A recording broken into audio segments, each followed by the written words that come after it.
Oi, gente! Tem um provérbio francês que diz que o vinho ajuda a revelar a alma das pessoas.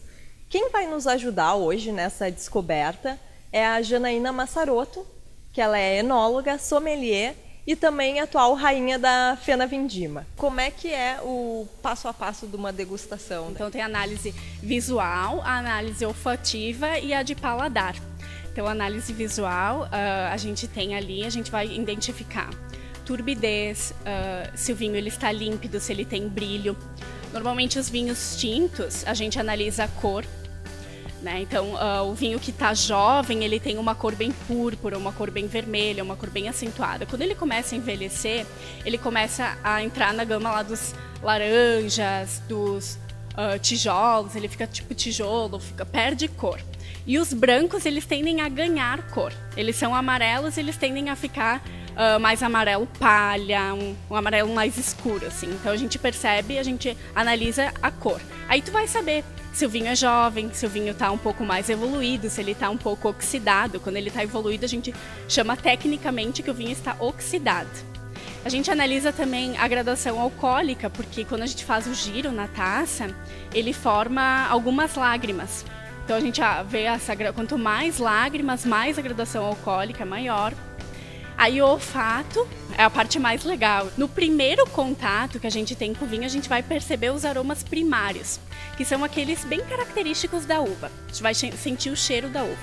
Quando a gente ajeitar a taça, fizer aquele mecanismo de agitar a taça, ele vai oxigenar o vinho e vai liberar mais aromas ainda. E a gente encontra os secundários e os terciários. Os secundários são aqueles que provêm lá da fermentação. Cereja, fruta vermelha, nos tintos. A gente vai nos brancos, alguma coisa de floral, frutado. E os terciários são aqueles que vêm de armazenamento. Então ele vai te dar alguma coisa mais de defumado, alguma coisa de terra, cravo. Vai te dar uns aromas mais potentes, que são aqueles provenientes das barricas de carvalho. E por último, que é o gustativo, é quando a gente leva o vinho na boca e a gente tem as percepções de paladar, que é o doce, o amargo, o salgado, a acidez, a tanicidade. Então a gente vai conseguir perceber tudo. Então, deixando o vinho ali um pouco em contato com a boca, percorrendo todo o vinho para as papilas gustativas absorverem bem, a gente vai conseguir perceber. O primeiro ataque é o básico, é sempre o doce. E aí depois a gente vai começar a sentir se ele tem alguma coisa de salgado, vai começar a sentir acidez.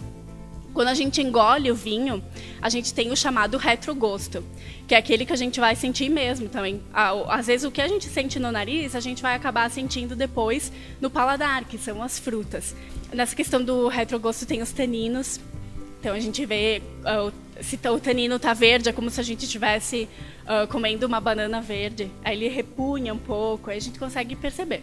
As mulheres, elas têm mais facilidade de perceber os aromas e os gostos do que os homens. Então para a mulher é muito mais fácil, ela é bem mais sensitiva nessa questão olfativa e do paladar. Bom, então eu vou comentar os 3 principais erros que eu mais percebo, assim. O primeiro é que quando as pessoas começam a degustar, elas acabam pegando a taça de vinho por baixo. Elas não usam a haste, porque o nosso corpo tem uma temperatura alta. Normalmente são 36 graus. E quando a gente coloca a mão, a gente está aquecendo o vinho ali. Então, a gente precisa degustar o vinho numa temperatura correta, né? Cada vinho tem uma temperatura certa para ser degustado. Então, quando tu tá colocando a mão aí, tu já está interferindo ali no processo da degustação e não pode. Principalmente os brancos. Os brancos a gente degusta mais gelado e aí acaba esquentando o vinho e aí perde a questão sensorial. Outro erro que eu vejo muito é as pessoas não sabem a quantidade certa para pôr na taça para degustar. Acabam enchendo a taça demais. Eu aconselho 1/3 da taça, encher mais ou menos assim 1/3 da taça, que dá em torno de uns menos que 50 ml por aí. Esse é o correto. E o terceiro que eu vejo muito é as pessoas escolhendo o vinho pelo rótulo. Isso é um erro, né?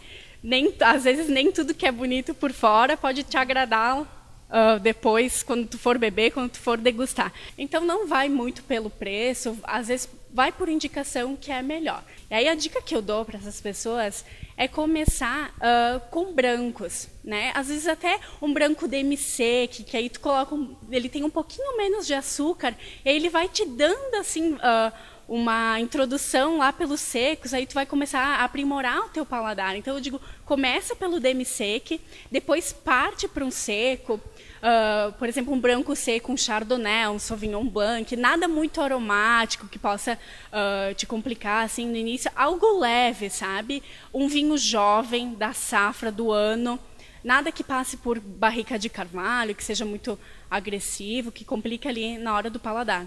Então, é isso aí, é começar por um vinho branco, depois aí tu vai aumentar, vai lá pelos rosés, depois tu vai procurar um tinto jovem, fresco, fácil de beber, e aí depois tu começa pelos que tem barrica de carvalho, e aí vai indo até nos mais estruturados, nos mais potentes, e aí vai se aventurando.